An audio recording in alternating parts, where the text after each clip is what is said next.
தப்பி போகவே மாட்டான். நிச்சயமாக சொல்கிறேன். சபை அதுக்கு தான் சபை கூடி வருதில் விடாதீங்கன்னு சொல்லி ஆதி அப்போஸ்தலர் சொன்னாங்க. இயேசு ஓய்வு நாள் தோறும் ஜெபாலயத்துக்கு போனார்ன்னு இருக்கு. அவருடைய பழக்க வழக்கமே கோயிலை விட்டு விலகாமல் 12 வயசில் கூட தேவாலயத்து போதவர்களுக்கு தொலைஞ்சு போனாலும் வீட்டுக்கு ஓடாமல் தேவாலயத்து போதவர்களுக்கு போய் கோயிலில் போய் அங்கே பிரசங்கம் பண்ணிக்கிட்டு இருக்காரு அவர் வாழ்நாள் முழுவதும். அதனால தான் தேவாலயத்தை தீட்டுப்படுத்தும் போது வியாபாரம் வீடு ஆக்கும் போது ரொம்ப கொதிச்சு எழுந்தார். என் வீடு ஜெப வீடு எனப்படும், நீங்கள் கல்லறை கோயில் ஆக்கினா அந்த ஆலயத்து மேலே அவர் அவ்வளோ பற்றுதலாக இருந்தார்.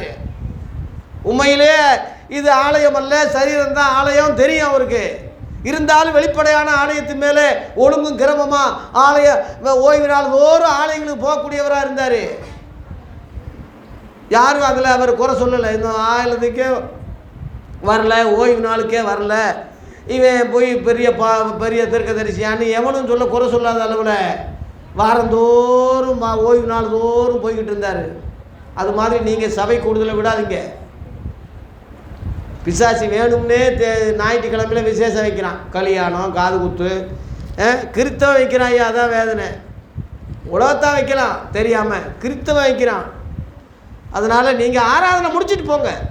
உங்களுக்கு தான் கரெக்டாக இருக்குல்ல, 10:30 முடி 11 மணிக்குள்ளே நீங்கள் இடத்த விட்டு போயிடலாம்.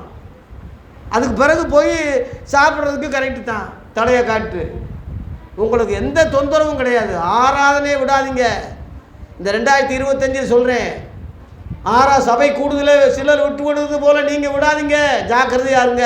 அப்படி இருந்தால் நிச்சயமாக மனந்தூய்மைக்கேற்ற கனிகளை கண்டிப்பாக நீங்கள் கொடுப்பீங்க. தவறே அங்கே நடக்காது. ஜனவரி மாதம் இது. 2வது பிப்ரவரி மாதம் கொடுக்குற கனி என்ன? கலாத்தியர் 5:22 நம்ம எல்லாருக்கும் தெரிஞ்ச வசனம், ஆவியின் கனியோ அன்பு. அப்புறம் சந்தோஷம் சமாதானம்லாம் கனின்னு அங்கே சொல்லலை. முதல்ல உள்ள கனி என்னது? ஆவியின் கனியோ என்னது? அன்பு. ஆகவே இந்த அன்பு பரிசுத்த ஆவியினாலே நம்ம இருதயத்திலே ஆண்டவர் ஊற்றுறாரு. அன்பில்லாதவன் தேவனை அறியான். தேவன் அன்பாகவே இருக்கிறார். உன் காணுகிற சகோதரத்தில் அன்பு கூறாதவன் காணாத தேவனிடத்தில் எப்படி அன்பு கூற முடியும்? உன் பக்கத்தில் உள்ள சகோதரனே நீ நம்ப மாட்டாங்கிற, அன்பு கூற மாட்டாங்கிற. சபைக்கு விரோதமாக இருக்கு, பாஸ்டருக்கு சண்டை, சபை பேசாமல் போகிறாங்க. இது என்ன அன்பு? ஆவியின் கனியே அன்பு தானே. அந்த அன்பு இல்லாதவன் தேவனையே அவன் அறியலைன்னு அர்த்தம். அறிஞ்சிருக்கேன்னு சொன்னால் அறிய வேண்டிய பிரகாரமாக அவன் அறியலைன்னு அர்த்தம். ஆகவே 2வது பிப்ரவரி மாதம் அன்பு கனி அன்பு. 3வதாக நேரத்தை கடைசி வேகமாக நான் போகிறேன். 3வதாக மார்ச் மாதம் உள்ள கனி எபேசியர் 5:9 படிங்க. எபேசியரில்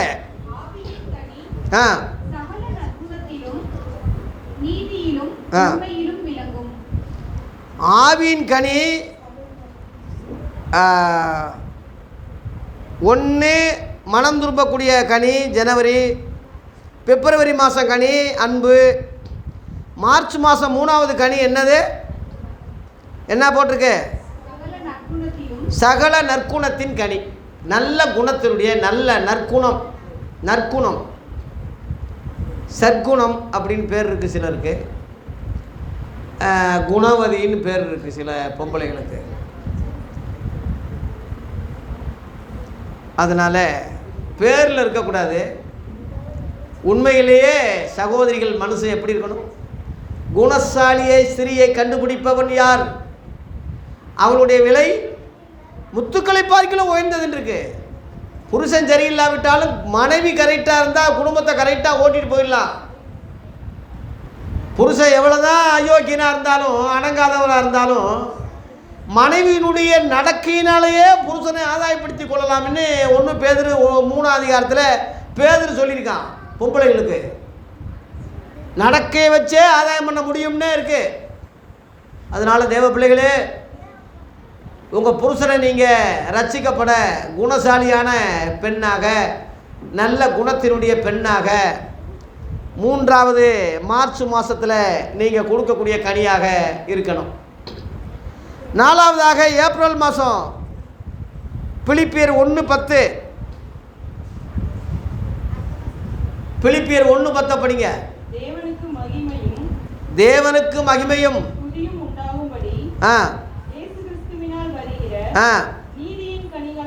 என்ன கனி?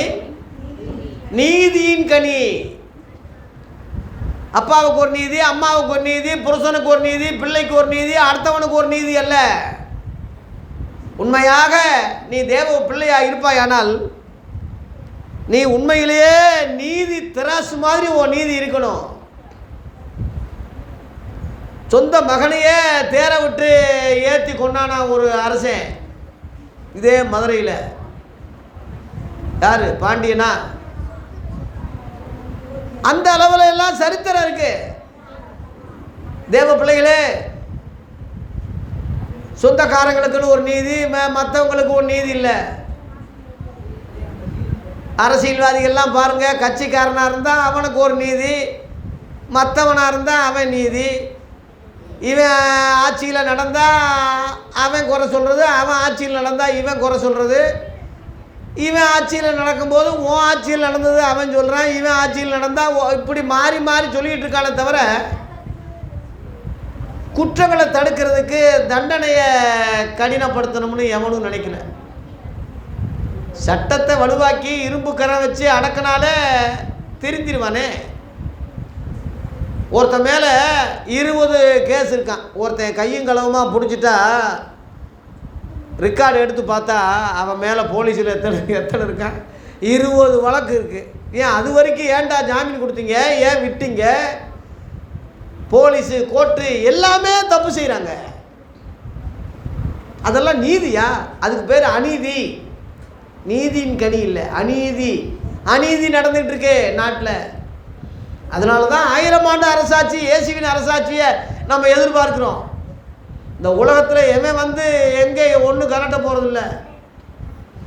உலகம் பொல்லாங்குக்குள்ளே இருக்குது. பிசாசு இந்த உலகத்தை சிங்காசனம் போட்டு ஆண்டுக்கிட்டு இருக்கான்னு வெளிப்படுத்த 2:13 இருக்குது. உலகத்தின் அதிபதியாக யோவான் 14:30 சாத்தா இருக்கிறதாக இயேசுவே சொன்னார். அதனால் உலகத்தில் நீதி நியாயம் இன்னும் கிடைக்காது. அக்கினிக்கு இரையாக உலகம் வைக்கப்பட்டிருக்கு. அதனால் நீதி கிடையாது. நீதி இருக்கிற ஒரே இடம் திருச்சபை தான். நீதியின் கனிகளை கொடுக்குற ஒரே நபர்கள் கிறிஸ்தவர்கள் தான். உண்மை கிறிஸ்தவர்கள், உண்மை கிறிஸ்தவர்கள். பாவம் மன்னிப்புக்குன்னு ஒரு பொம்பளை சர்ச்சுக்கு போனால் அந்த சர்ச்சு ஃபாதர் வந்து அவன் பாலியல் பண்ணுறான். கேஸ் ஆகிடுச்சு. இப்போ போக்சோவில் கைதியான். யார்? அருள் தந்தை. அருள் தந்தை பாவ மன்னிப்புக்குன்னு ஒரு பொம்பளை போனால்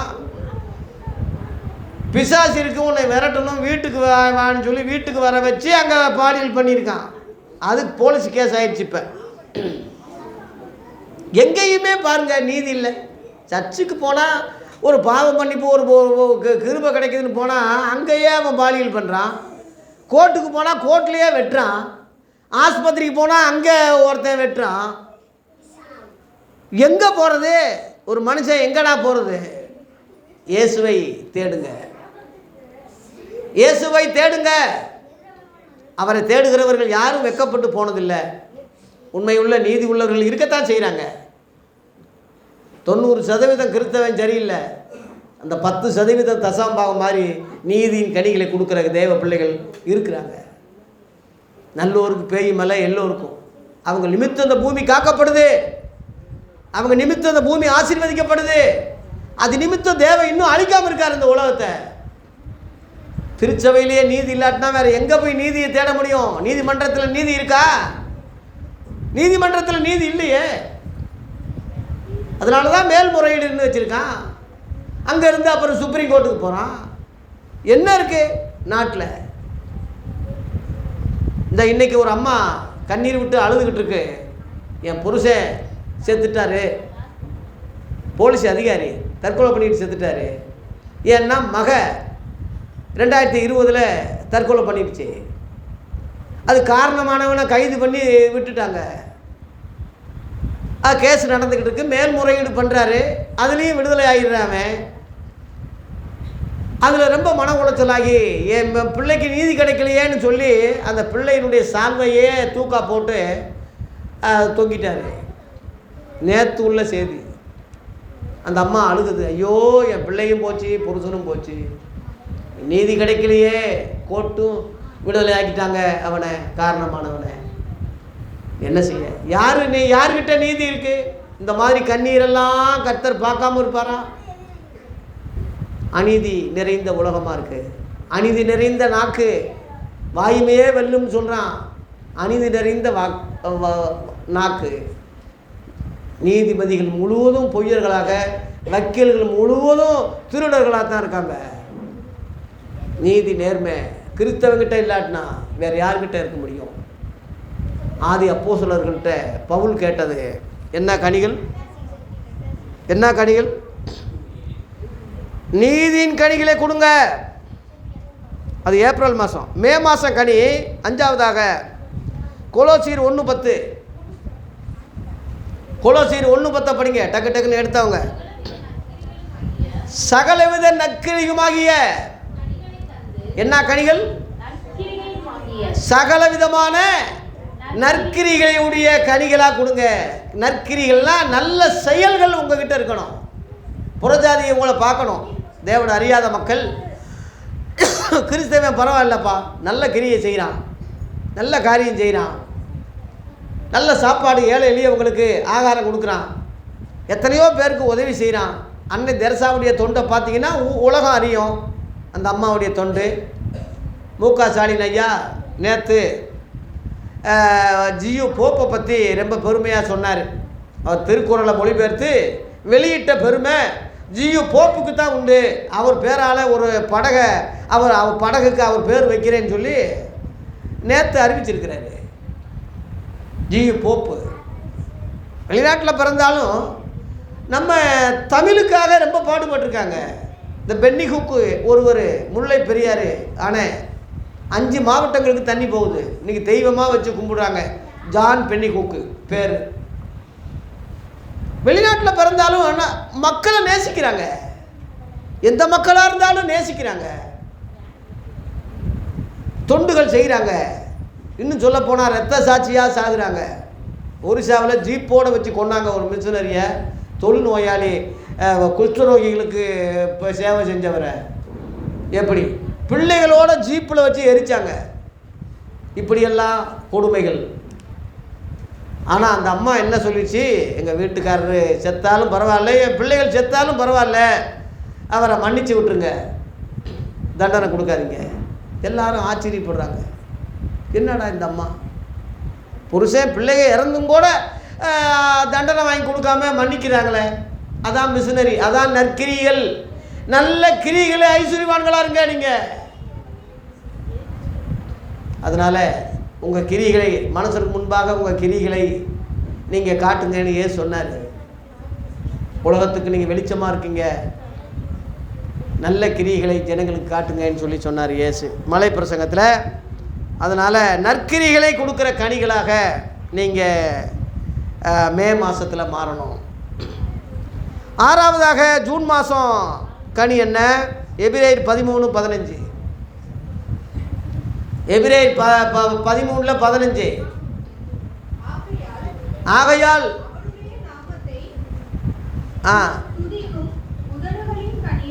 என்ன கனி?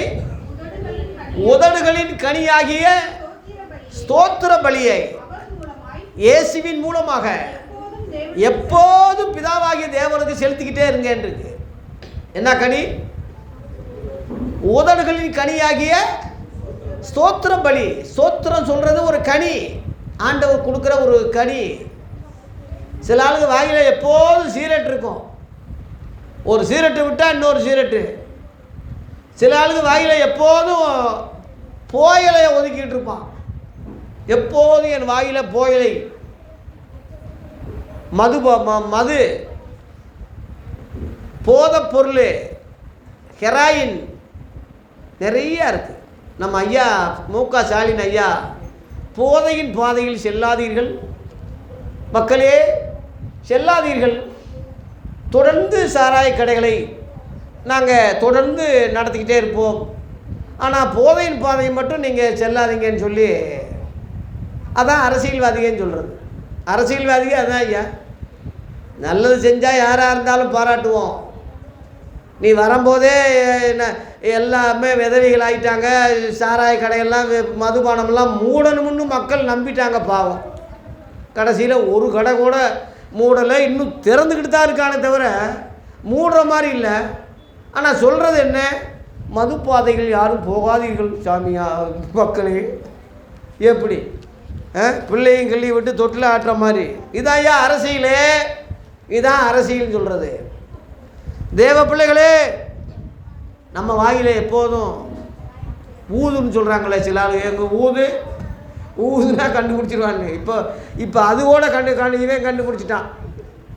எது நான் மதுபானம் வாடை இல்லாத ஒரு சரக்கு இப்போ கண்டுபிடிச்சிருக்கான். ஊதுனாலும் தெரியாது. எப்படி அவனுக்கு கில்லாடியாக இருக்கான் அவன். ஆகவே நம்ம வாயில, கிறிஸ்தவங்க வாயில எப்போதும் எப்படி இருக்கணும், என்ன இருக்கணும்? சோத்திர பலி. அது ஒரு பலி. தோத்திரம் சொல்கிறது ஒரு பலி. அவரை துதிக்கும் துதி எப்போதும் என் வாயில் இருக்கும். எந்த நிலைமையிலும் ஸ்தோத்திரம் பண்ணுங்க. அன்பான தேவ பிள்ளைகளே, இந்த வீடியோ மூலமாக பார்க்குற தேவ பிள்ளைகளே, எவ்வளோ கஷ்டங்கள் துன்பங்கள் வந்தாலும் ஸ்தோத்திரம்னு சொல்லுங்களேன். என்னுடைய வாழ்க்கையில் நான் அதை பார்த்துருக்கேன். எவ்வளோ கஷ்டம் துன்பம் வந்தாலும் இயேசுவின் ரத்தம் ஜெயம்னு சொல்லுவேன். அப்படியே மறைஞ்சிரும். ஸ்தோத்திரம் ஆண்டவரே, இயேசுவின் ரத்தம் ஜெயம். நான் என் அனுபவத்தில் பார்த்துருக்கேன், நான் ருசிச்சிருக்கேன். அதை தாங்க முடியாத கஷ்டம் வரும்போது ஸ்தோத்திரம்ப்பா, இயேசுவின் ரத்தம் ஜெயம் சொல்லுங்க. சும்மா பவுலும் சீலாவும் அடின்னு அடித்து சிறையில் மாட்டும் போது அப்போஸ்தலர் 16:25 நடுராத்திரியில் பவுலும் சீலாவும் ஜெபம் பண்ணி துதித்து பாடுனாங்க. சிறைச்சாலையே உடைஞ்சு போச்சுன்னு இருக்கு. அப்பேற்பட்ட துதிக்கு அவ்வளோ வல்லம் இருக்கு, ஆராதனைக்கு அவ்வளோ வல்லம் இருக்கு. நீ பாட்டு பாடி துதிச்சு பாரு, அவ்வளோ பவர் இருக்கு உங்ககிட்ட. தயவு செய்து உங்கள் வாயை திறந்து ஸ்தோத்திரம் பண்ணுங்க. மனசுக்குள்ளேயே ஸ்தோத்திரம் பண்ணிக்கிட்டே இருங்க. அநேகருடைய ஸ்தோத்திரத்தினாலே கிருபை பெருகும் இருக்கு. கிருபை பெற்றவளே வாழ்கைன்னு மரியாதை வாழ்த்தக்கூடிய அளவில் அந்த அம்மா கிருபை அதிகமாக பெற்றவங்களாக இருந்தாங்க. காரணம், அதிகமாக துதிக்கிறவங்களாக இருந்தாங்க. இந்த புத்தாண்டில் சகோதரிகளே, உதடுகளின் கனியாகிய ஸ்தோத்திர பலியை இயேசுவின் மூலம் எப்போதும் பிதாவாகி தேவனுக்கு செலுத்திக்கிட்டே இருங்க. ஸ்தோத்திரம் ஸ்தோத்திரம் ஸ்தோத்திரம் ஆண்டவரே. எப்பயும் அப்படி சொல்லிக்கிட்டே இருந்தால் கெட்ட பேச்சு எதுக்கு வருது உன் வாயில்? கெட்ட பேச்சு பயங்கரமாக பேசுகிறான், கெட்ட வார்த்தை, பொய், துணிகரமாக பொய் சொல்கிறான். அது தோத்திரம் சொல்லிக்கிட்டே இருந்தீங்கன்னா வராது, ஓடிடும். நிறைவு வரும்போது குறைவு போயிடும். நீங்கள் அப்படி சொல்லி பாருங்களேன். தயவுசெய்து இந்த புது வருஷத்தில் தோத்திர கனிகளை அதிகமாக கொடுங்க. ஜூலை மாதம் 7வது கனி யாக்கோப்பு 3:17. ஜூலை மாதத்தினுடைய கனி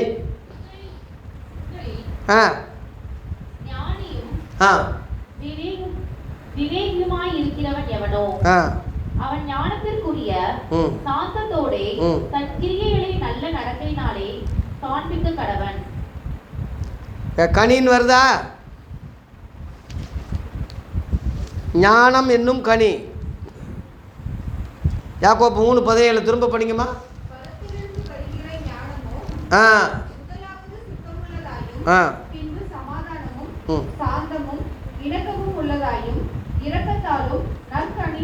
நற்கனி. அந்த கனி தான் ஞானம் என்னும் கனி. உங்கள் வார்த்தை ஞானமாக இருக்கணும். உங்கள் வாயை திறந்து பேசினா ஞானமாக பேசணும். பெண்கள் அதிகமாக சத்தமிட்டு பேசக்கூடாது. 3வது வீடு கேட்குற அளவில் நீங்கள் உங்கள் சத்தம் உயர்த்தக்கூடாது. அமைதியாக பேசணும். பெண்கள் அராஜகம் பண்ணுறதோ சத்தமாக பேசுகிறதோ நல்ல பெண்களுக்கு அழகு கிடையாது. அமைதியாக பேசுங்க, அன்பாக பேசுங்க. உங்கள் வார்த்தையில் உங்கள் சாந்தம் சொருவம் தெரியட்டும்.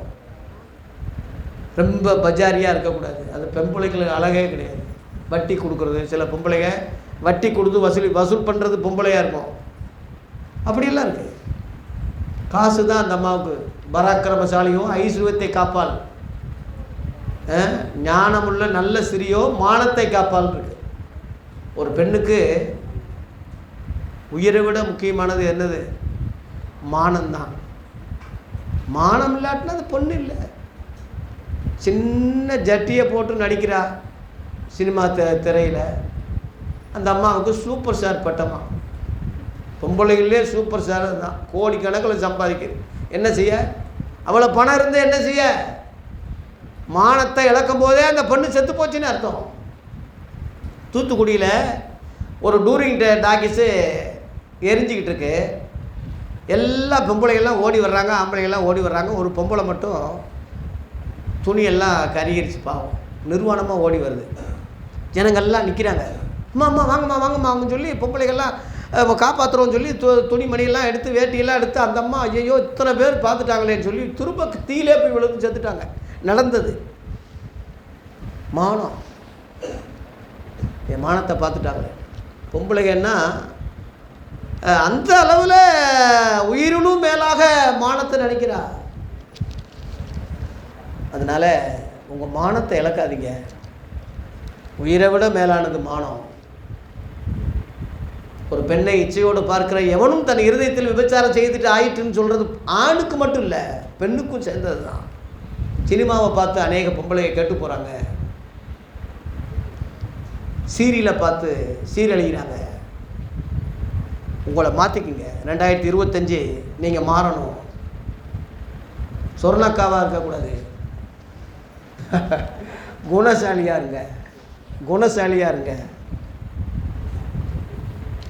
என்ன கனி? ஞானம் விளங்க கனி. ஞானி, ஞானம். ஞானம்மாள் பேர் இருக்குல்ல, ஞானம்மாள். சீமானுக்கு மனைவி வந்து ஞானம்மாள், அந்த அம்மா பேர்.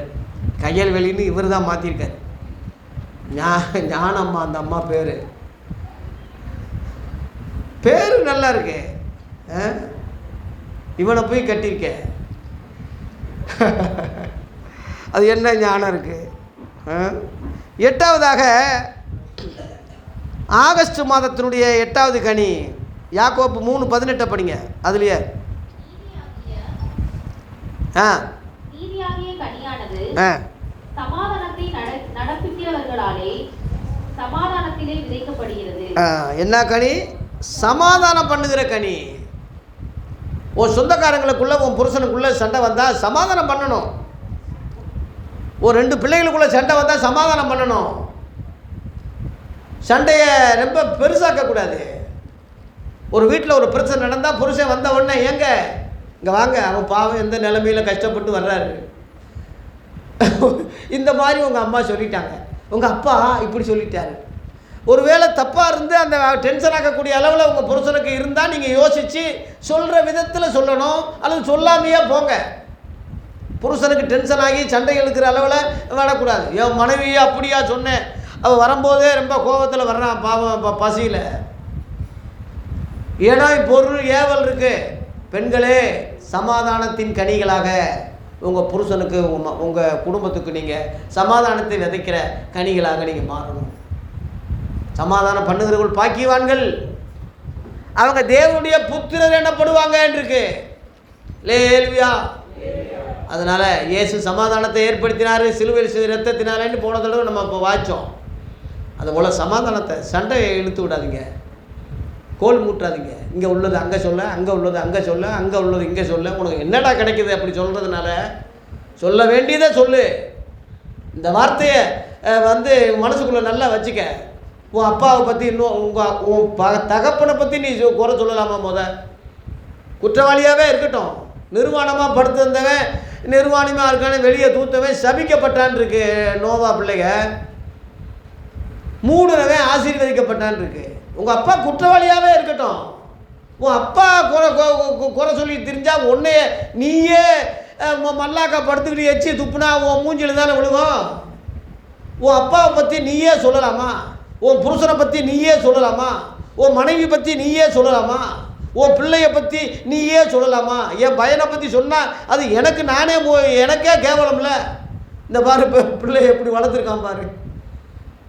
அதெல்லாம் சிறுட்டெல்லாம் குடிக்க மாட்டான் எங்கள் மகன், எப்போயாவது தண்ணி அடிக்கும் போது குடிப்பான். மகனை பற்றி சொல்கிறார், எங்கள் மகன் சீரட்டெல்லாம் குடிக்க மாட்டாங்க, நல்ல பையன், எப்போயாவது ஒரு முறை தண்ணி அடிப்பான்ல அப்போ மட்டும்தான் குடிப்பானே தவிர மற்றபடி குடிக்கும். பிள்ளையை பற்றி தகப்பேன் சொல்கிறான், நச்சான்று சமாதானம் பண்ணுங்க. உங்கள் குழந்தைகள், உங்கள் பிள்ளைகள், உங்கள் ரத்தம். அதனால் தயவு செய்து புது வருஷத்தில் கோல் சொல்லாதீங்க, சொல்லிக்கிட்டே தெரியாதீங்க. மனைவி பற்றி அங்கே சொல்கிறது, உன் புருஷனை பற்றி இங்கே சொல்கிறது. கொஞ்சம் கேப்பு கிடைச்சா சந்தோஷமாக என் புருஷன் முந்தி மாதிரி இல்லைங்க அப்படி இப்படி குசு குசு குசுன்னு பேசுகிறது. என்ன பிரயோஜனம் இருக்குது அதில்? தயவு செய்து பேசாதீங்க. குறையில்லாதவன் உலகத்தில் யாருமே இல்லை, எல்லாரும் குறைவுள்ளவங்க தான். சமாதானம் பண்ணுங்க, குறைகளை மறைச்சிருங்க. அன்பு திரளான பாவங்களை மூடிடும். இந்த புது வருஷத்தில் மூடி புது மனுஷனாக மாறி உன் மனைவியை நேசி, உன் புருஷனை நேசி, உன் குடும்பத்தை நேசி, சமாதான தூதர்களாக மாறுங்க. லேலுயா. 9வதாக செப்டம்பர் மாதம் மத்தேயு 21:43 செப்டம்பர் மாதம் கனி.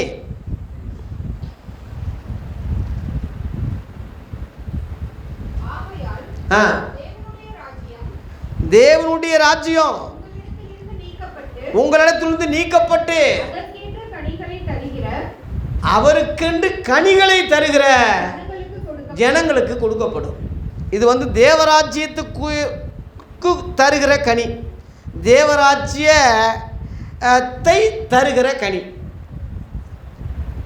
ஒருத்தர் கஷ்டப்பட்டு துன்பப்பட்டுக்கிட்டு வேதனைப்பட்டுக்கிட்டு இருந்தாங்கன்னா, நீ காசு கொடுக்கறது, அரிசி கொடுக்கறது, சாப்பாடு கொடுக்கறதெல்லாம் இருக்கட்டும், நல்லது தான். தேவராஜ்யத்தை கொடுங்க அவங்களுக்கு. அந்த கனி முக்கியமானது. லேலுயா. பரலோகராஜ்யம் அவங்களுக்குள்ள விதைங்க, பரலோகத்தை அவங்களுக்குள்ள அறிமுகப்படுத்துங்க.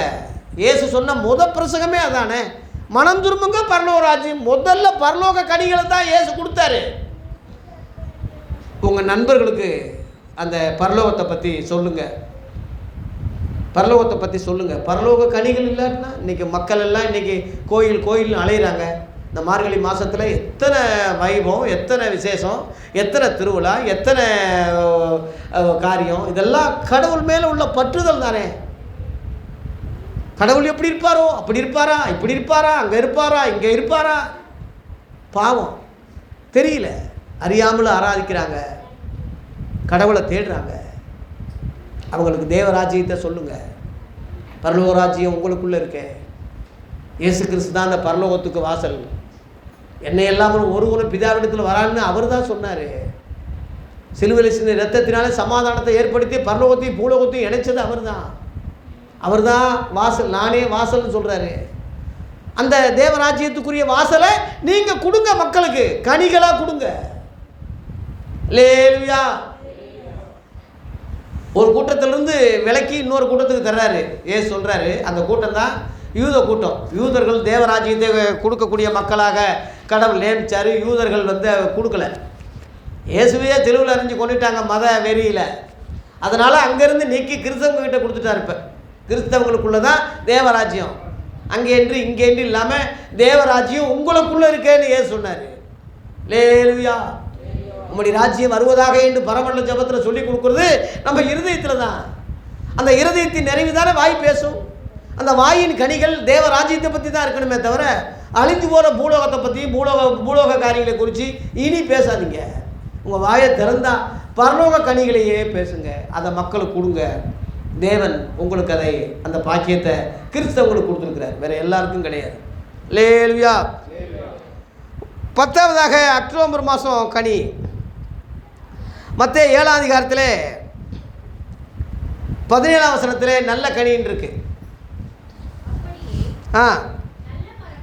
நல்ல மரமெல்லாம் நல்ல கனிகளை கொடுக்கும், கெட்ட மரமோ கெட்ட கனிகளை தான் கொடுக்கும். நீங்கள் மரம், நீங்கள் நல்ல மரமாக இருந்தால் நல்ல கனியை கொடுப்பீங்க, கெட்ட மரமாக இருந்தால் கெட்ட கனிகளை கொடுப்பீங்க.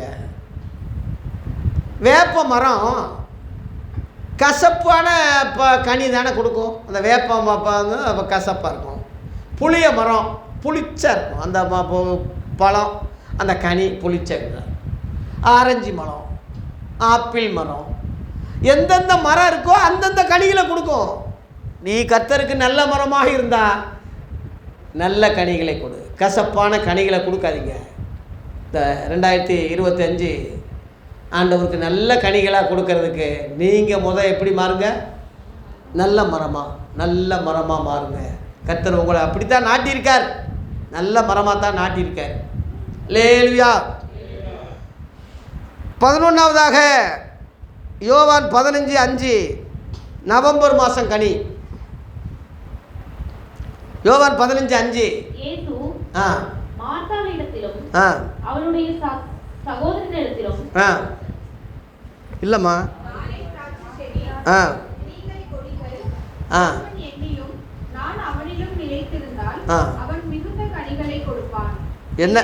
என்ன கனி? மிகுந்த கனிகளை. சும்மா ஒரு கனி 2 கனி இல்லை, மிகுந்த கனிகள். சில ஆளுங்க போய் பெரிய ஆளுங்களை சந்திக்கும் போது ஒரு சின்ன எலுமிச்சை பழத்தை மட்டும் கையில் கொடுப்பாங்க. அது வரவேற்பு மாதிரி அதை சந்திக்கிறாராம். சில ஆளுங்க போனால் ஒரே ஒரு பழத்தை மட்டும், ஆரஞ்சு பழம் இவ்வளோ ஒரே பழம், இது என்ன பிரயோஜனம்? அவன் வந்தவே தூக்கிட்டு போயிடுவான். மிகுந்த கனிகள்னு சொல்கிறார். இங்கே என்ன கனி? மிகுந்த கனிகளை கொடுங்க. ஒரு மரம் மிகுந்த கனிகள் இருந்தால் அந்த மரம் ரொம்ப சந்தோஷமாக, அந்த மரத்தை தண்ணி ஊற்றி வளர்த்தவனுக்கு சந்தோஷமாக நிறைய பழம் இருக்கேன், நிறைய கனி கொடுத்துருக்கேன். நான் அத்தி மரம் ஒன்று நட்டியிருந்தேங்க, உங்களுக்கெல்லாம் தெரியும். நிறைய பழம், நிறைய அத்தி மரம் பழங்கள். இந்த ஏரியாவே மணக்கும், அப்படியே கமன்னு இருக்கும். மிகுந்த கனிகளை கொடுங்க, தேவன் சந்தோஷப்படுவார். எனக்கும் சீடராக இருப்பீங்கன்னு சொல்கிறார். அல்லேலூயா. இயேசுக்கு உண்மையான சீடர்கள் நீங்கள். மிகுந்த கனிகளை கொடுங்க. மிகுந்த கனிகள்னால் 12 கனிகளையும் அப்படியே கொடுங்க. நான் ஜனவரி மாதம் தான் கொடுப்பேன், நான் பிப்ரவரியில் தான் கொடுப்பேன், அதான் சொல்லிட்டாரோ அப்படி 12 கனிகளும் கொடுங்க. அதான் மிகுந்த கனி. அல்லேலூயா. 12 சொல்லி முடிக்கிறேன். டிசம்பர் மாதம் வெளிப்படுத்துகிற விசேஷம் 22:2. நகரத்து வீதியின் மத்தியிலும் நதியின் இருக்கையிலும் 12 இரு கரையிலும் 12 விதமான கனிகளை தரும் ஜீவ விருட்சம் இருந்தது. அது மாதந்தோறும் தன் கனிகளை கொடுக்கும். என்ன விருட்சம்? ஜீவக்கனி. 12வது டிசம்பர் மாதம் கொடுக்குற கனி ஜீவக்கனி. இதோட நான் முடிக்கிறேன். ஜீவக்கனியை கொடுங்க. இதை ஆதியாகமத்தில் 2ஆம் அதிகாரத்தில் ஆண்டவர் ஒரு தோட்டத்தை ஏற்படுத்துகிறாரு. முத மனுஷனை உருவாக்கி தோட்டத்தை உருவாக்குறாரு. ஆதியாகமம் 2ஆம் அதிகாரம் 8ஆம் வசனத்தில் மனுஷனை உருவாக்கி ஏதேன் தோட்டத்தில் வைக்கிறாரு. அந்த ஏதேன் தோட்டத்தில் உருவாக்கும் போது 17ஆம் வசனத்தில் நீ எல்லா கனிகளும் சாப்பிடு, நன்மை தீன்மையை அறியத்தக்க விருட்சத்தின் கனியை மட்டும் என்ன செய்யாத, சாப்பிடாதேன்னு விளக்கியிருந்தார். அவன் என்ன செஞ்சிட்டான்? பிசாசி வார்த்தையை கேட்டு, மனைவியுடைய வார்த்தையை கேட்டு, மனைவி பிசாசி வார்த்தை கேட்டுச்சு, இவன் மனைவி பேச்சு கேட்டான், கடவுள் பேச்சு கேட்கல. அதனால நன்மை தீன்மை அறியத்தக்க அந்த விருட்சத்தை பிடுங்கி சாப்பிட்டுட்டான். சாப்பிட்ட பிறகு கர்த்தர் என்ன சொல்கிறாருன்னா, ஜீவ விருட்சத்தின் கனியும் கூட இவன் பிடுங்கி சாப்பிட்டுருவானே, அது சாப்பிட்டா என்றைக்கும் உயிரோடையே இருப்பான், சாக மாட்டான். ஒரு பாவி ஆன பிறகு அவன் என்றைக்கும் உயிரோடு இருந்தா நாடு தாங்குமா?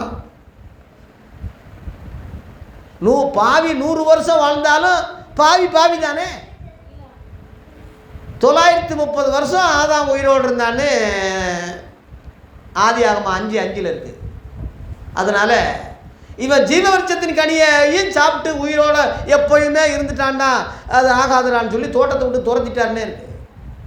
இங்கே போட்டிருக்கு, தோட்டத்தை விட்டு துரத்தினார். இந்த வசனம் போட்டிருக்கு 22-23 தோட்டத்தை விட்டு துரத்தினார்னே இருக்கு. துரத்திட்டு என்ன சொல்கிறாரு? இப்போ அந்த ஏதேன் பரலோகத்தில் இருக்குது. அதான் இப்போ இது வெளிப்படுத்தல் 22ஆம் அதிகாரம். அந்த ஏதேன் தோட்டத்தை பரலோகத்தில் வச்சுட்டார், இந்த ஜீவ விருட்சத்தை. அதை ஏயா பழம்னுன்னா சாப்பிட்றதுக்கு தானே இருக்கும், திங்கிறதுக்கு தானே பழம். அங்கே போய் வச்சுட்டிங்களே, எவனுக்கு கொடுக்க போகிறீங்கன்னா ஆவியானவர் சொல்கிறாரு, சொல்லி முடிக்கிறேன். வெளிப்படுத்தின விசேஷம் 2:7.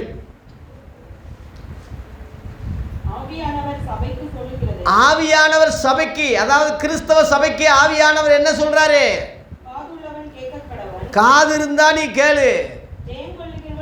ஜெயம் கொள்ளுகிறவன் எவனோ, அவன் எந்த ஜாதியோ, பொம்பளையோ, ஆம்பளையோ, அடிமையோ, சாதனமோ, பணக்காரனோ, ஏழையோ, எவனோ, அவனுக்கு தேவனுடைய பரதீசின் மத்தியில் இருக்கிற ஜீவ விருட்சத்தின் கனியை புசிக்க கொடுப்பேன் என்று எழுதுன்னு சொல்லிட்டாரு. லேலுயா. ஜெயம் கொள்ளுகிறவன் எவனோ, பழைய ஏற்பாட்டுக்காரன் ஜெயம் கொள்ளல, ஆதாம் ஜெயம் கொள்ளல. ஆனால் புதிய ஏற்பாட்டில் சபைக்கு கர்த்தர் சொல்றாரு, ஜெயம் கொள்ளுகிறவன் எவனோன்னு சொல்றாரு. ஜெயம் கொள்றவன் யாருன்னு சொல்லவா? யோவான் 1:12-13 அவருடைய நாமத்தின் மேல் விசுவாசம் உள்ள அவர் ஏற்றுக்கொண்டவர்கள் எத்தனை பேர்களோ அத்தனை பேரும் தேவனுடைய பிள்ளைகளாகும்படி அவர்களுக்கு அதிகாரம் கொடுத்தார். 13 அவர்கள் இரத்தத்தினாலாவது மாம்ச சித்தத்தினாலாவது பிறவாமல்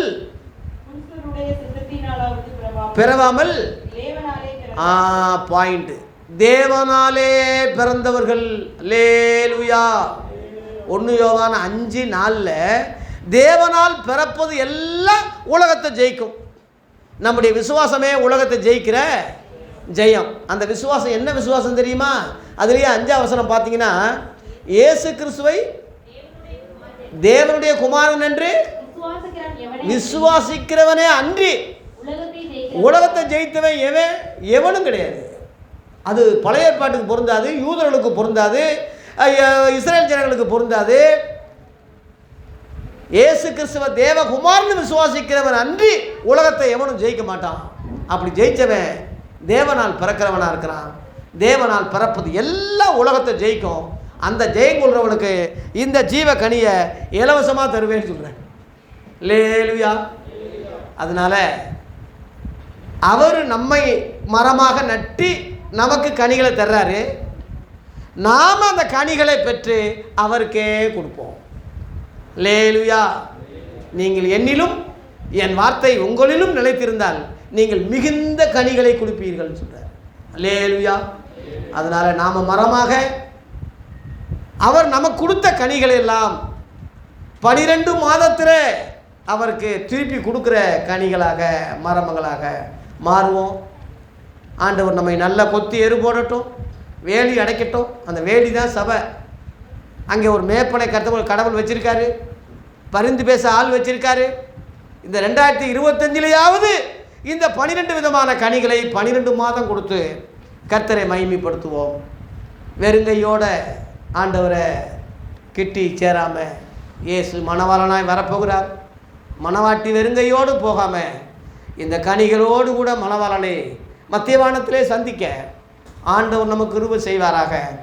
இந்த செய்தி யூடியூப் மூலமாக கேட்குற உலகத்தில் உள்ள எல்லா மக்களுக்கும், எல்லா தமிழர்களுக்கும், எல்லா இந்தியர்களுக்கும், எல்லா கிறிஸ்தவங்களுக்கும் இந்த 12 விதமான மாதத்திலே 12 விதமான நல்ல கனிகளை கர்த்தருக்கு தந்து என் நேசர் தமது தோட்டத்துக்கு வந்து அருமையான கனிகளை புசிப்பாராக என்று சொல்லி நம்ம வாழ்த்துவோமாக. கர்த்தர் நம்மை கனி கொடுக்குற மரமாக நிலைநாட்டி நிலைப்படுத்தி இந்த ஆண்டில் நம்மை ஆசீர்வதிப்பாராக. நன்றி, வணக்கம்.